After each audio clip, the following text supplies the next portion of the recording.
Pois bem, bom dia a todas e a todos.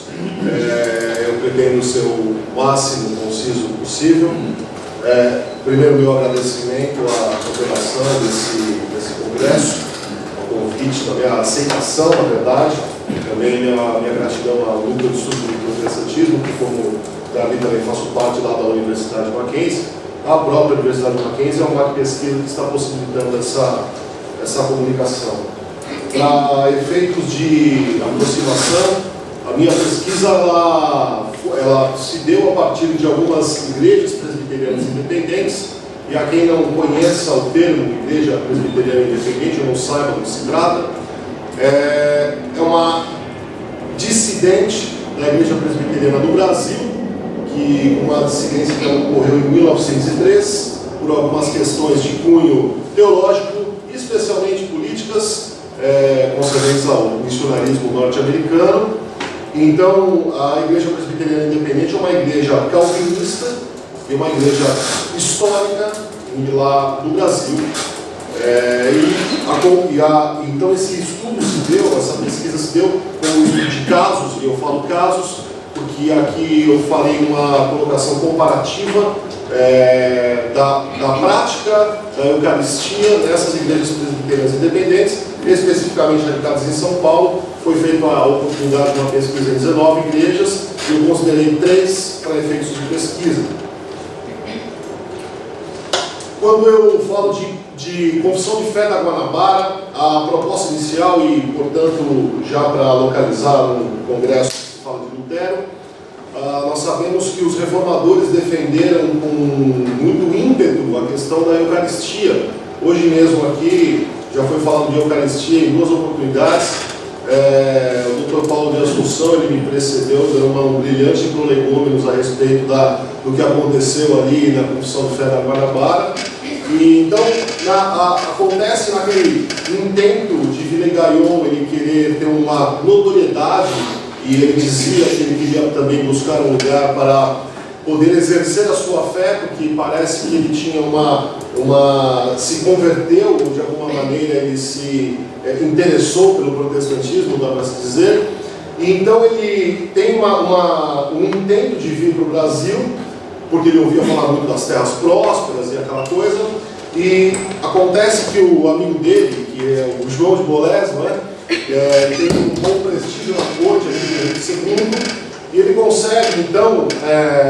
conseguem então vir para o Brasil. O almirante também, ele consegue vir para o Brasil, e a história que a gente conhece mais ou menos, que eles chegando aqui na Baía de Guanabara, conhecem aquele lugar, e querendo também unir isso com a fé, fazem um dos navios que está voltando para a França. Nesse navio eles mandam ali alguém dizer que pedindo ministros a Genebra para não sistematizar, mas para dar um pouco mais de peso, talvez, na fé reformada. Quando esses ministros então chegam, João de Bolés, ou Cointac, ou vários nomes que ele tem, não é?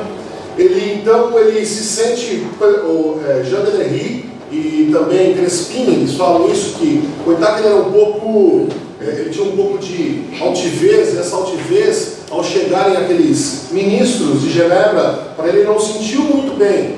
E parece que eles então, no primeiro dia da celebração, aqui falando, quando eu só comento de vida religiosa antes de 1810, é para tratar que houve um período de catolicismo puro e simples, houve depois então algumas investidas protestantes, e houve que não tiveram muito êxito, ou foram muito vazias em si, e houve depois então um período do protestantismo então, que ele aconteceu mesmo no Brasil. Então, nessa tentativa do estabelecimento de uma colônia francesa, como nós já ouvimos há pouco aqui, acontece esse processo de Villegagnon pedir esses ministros vêm de Genebra, e chegando lá, eu estou no Brasil, desculpem, chegando lá no Brasil, esses ministros então eles vão celebrar a ceia. E quando eles vão celebrar a ceia, Cointac, ou João de Bolés, ele sente aquilo muito estranho, porque ele era dominicano, não é isso? Ele é dominicano, então ele sente aquilo tudo muito estranho, mas ele é agora de fé reformada, um pouco claudicante talvez, ou bastante claudicante, e então ele acha aquilo muito estranho, porque não tinham vasos sacramentais, não tinham vestes sacerdotais, o vinho não era misturado com a água, e era tudo muito simplista, como era a tradição já genebrina. Nós temos que pensar aqui que, depois das 95 teses, nós temos apenas 41 anos. Então, em que pese, eram coisas ainda muito, não eram muito bem fundamentadas, digamos. Mas havia uma semi-tradição de ali uns 20 e poucos anos, talvez, de ser algo mais simples. Até porque, para haver um distanciamento visual do catolicismo. Pois bem, Wojtak, então, ele começa a fazer a cabeça de Villegagnon e começa dizendo que aquilo está muito errado. Villegagnon parece que estava simplesmente interessado naquela questão da colônia mesmo, e não nessa questão de fé. É uma percepção minha. Então, eles têm algumas dessas divergêncis, eles chegam naqueles ministros de Genebra e falam a eles: olha, está errada a forma como vocês estão ministrando a ceia, e começa um embate, uma disputa. Nessa disputa, então, em um determinado momento,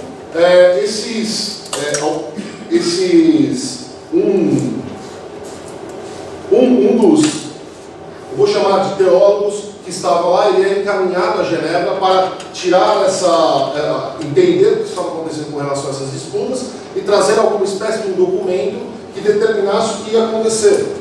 Nesse mesmo momento, eles decidem desistir dessa empreita, Villegagnon e Wojtak decidem desistir disso. Chegam então naqueles, no que a gente chama dos mártires da Guanabara, e dizem a eles: olha, não tem nada de Calvino, não queremos ouvir o que Calvino vai dizer, nós vamos manter aquilo que nós já pensamos a respeito de Eucaristia e de liturgias. Portanto, então, aqueles homens são expulsos da Baía de Guanabara, tentam ir embora no navio chamado Jacques, só que esse navio, que era um navio de suprimentos, ele começa a naufragar. Quando esse navio começa a naufragar, eles se veem impedidos de dar continuidade à viagem, voltam numa pequena embarcação, e quando eles então retornam à Baía da Guanabara, Villegagnon chega neles e diz: ou vocês abjuram do que vocês falaram, ou vocês me provem que vocês estão certos. E há quem diga que a confissão de fé da Guanabara, ao mesmo tempo que é uma confissão de fé, porque foi naquele momento que aqueles homens, eles definiram vários termos a respeito de Eucaristia, a respeito de uma série de outros fatores, aqui eu me detenho a Eucaristia. Naquele momento, então, eles assinam o seu próprio tratado de morte. Quando nós falamos, então, de Eucaristia a partir da reforma protestante do século XVI, nós... aconteceu com ele, gráfico aí.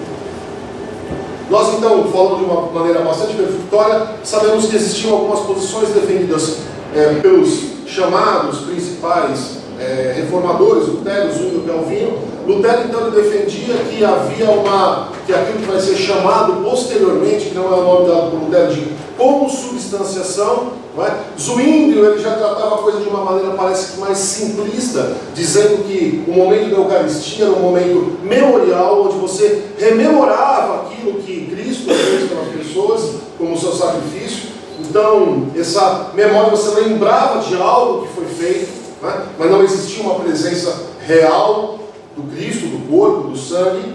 E Calvino, por outro lado, ele parece que vai um pouco mais para a coluna do meio, e ele diz que há uma presença sim real, contudo espiritual, ou seja, o pão é pão, o vinho é vinho, entretanto eles têm uma representatividade muito forte. E aí Calvino, de uma maneira bastante didática, se lembra daquele texto, daquela pericope onde Jesus é batizado, e aí o Espírito Santo desce como uma pomba. E ele faz a pergunta retórica: o Espírito Santo é uma pomba? Não, não é uma pomba, mas é uma maneira de representar, e aí se trata da graça que é visível, não é? E aí falando então de culto protestante em terras brasileiras, Antônio Gouveia de Mendonça e Próprio Velázquez, eles vão tratar a respeito do culto protestante em terras brasileiras, aí tratando de uma maneira bem abrangente, dizendo que com as questões, o culto avivalista, o culto onde se torna muito mais importante a pregação do que a mesa da Eucaristia, do que a pia batismal, ou seja, os dois sacramentos defendidos na Reforma, eles não se tornam o algo mais importante no culto protestante das terras brasileiras. Isso ao longo do tempo, por quê? Por conta das pregações conversionistas, os hinos que são motivacionais e sensibilizadores, e há algo que a pregação ela é feita, a prédica é feita, a pessoa que se converte, ao final então ela celebra a Santa Ceia, ou não. Então, Mendonça ele vai tratar que a Santa Ceia, ou a Ceia, ou a Eucaristia, ao longo dos anos, no culto protestante brasileiro, ela vai se tornando um apêndice do culto. Ou seja, depois de haver o procissório, depois de haver a prédica, depois de haver as orações por A, B ou C, há a ceia. Então, ela é algo que se torna um apêndice ao final do culto. Ainda ele trata que, e ela é considerada como pequenos pedacinhos de pão, e ele trata isso de forma pejorativa mesmo, pequenos pedacinhos de pão e pequenos copinhos. E nesses termos, não é diferente, acaba não sendo diferente o que acontece como prática da Eucaristia nas igrejas presbiterianas, independente do Brasil. E aí eu trato dos casos que eu fui atrás de ver. Como eu falei para vocês, eu cheguei em 19, considero 16 prefeitos de pesquisa e considerei 3 igrejas. Na primeira delas, quando da celebração da ceia, da Eucaristia, o ministro então ele diz: este é este pão que se transforma no corpo de Cristo, que é dado por vós, e faz todo o cerimonial da Eucaristia. E aí depois ele pega um copo belíssimo de suco de uva, e aqui eu entro no mérito, ele pega um copo belíssimo de suco de uva, e ele diz: este suco que agora se transforma no sangue de Cristo e vai dar continuidade aos atos. E aí tem hinos, e enfim. A segunda igreja que foi visitada, das que são consideradas na pesquisa, ela tinha algo não tão específico como uma ideia de transubstanciação mesmo, como se houvesse uma alteração do elemento que se tornasse substância de Cristo, mas a ceia, e isso acontece nas 3 que eu consigo aqui, a ceia, ela eu não sei qual é a prática onde vocês são, mas alguém aqui conhece convite de casamento, que vem um pequeno convite lá, lista de presentes em tal lugar. A ceia, em uma das igrejas, no boletim litúrgico, ela ficava num pequeno papelzinho. E quando eu entrei na igreja, eu pedi o boletim do dia do culto, e então veio lá e eu falei: olha, é um dia de ceia, não é? Fui até a pessoa responsável pelos boletins, e ela falou: desculpe, o papel da ceia caiu. E aí ela me deu um papelzinho da ceia que vai dentro do boletim. É o que Mendonça diz: a ceia se torna algo que é um apêndice do culto. A Eucaristia deixa de ser a mesa central do culto protestante e passa a ser na liturgia algo que, se não acontecer no culto, depois que tem toda a introdução do culto, todas as partes do culto, como as orações, como a prédica, como as canções, como os hinos, se acabar ali na bênção apostólica, não há problema se não tiver a ceia posterior, porque ela se tornou algo de pouca importância no culto protestante.